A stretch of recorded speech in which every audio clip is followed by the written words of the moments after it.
Bill Hatch was, was the head of the music at Desilu, and Star Trek was a Desilu production.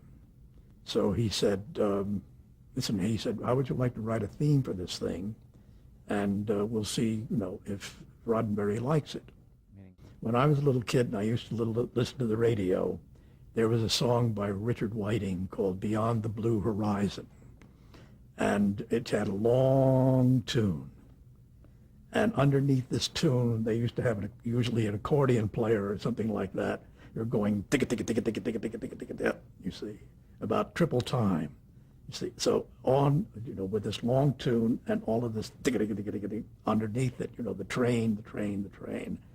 I thought, well, I should have a long thing that goes out into space, and it keeps going out into space, and everything's going to be long, long, long, and it goes, lyrically, as it were, without lyrics, over a fast-moving accompaniment, and that's it. Well, I did it in a week, and between working at Fox, and I don't know, there must have been about a half an hour of music at least in it. Okay. And that was it. I composed it, orchestrated it, and conducted it. And do you recall how big the band was? It wasn't very big. It was 20, 22 maybe, somewhere in there. Do you have any memories of the recording session? I'm assuming Yes, it was done in yes. one day. Oh, yes. It was done in one session.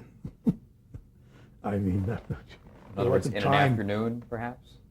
In the morning and in an afternoon, Okay. sort of 10 to 1 or 2 to 5 or something like that. What do you recall about the recording session?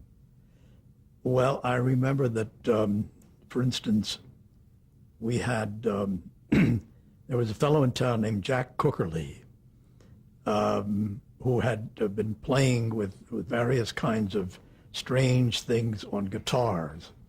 And this is just at the absolute bare beginning of the synthesizer.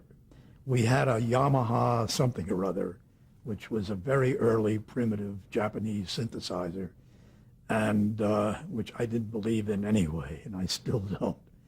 But in fact, Jerry Goldsmith doesn't use that much anymore. And so the one thing I do recall about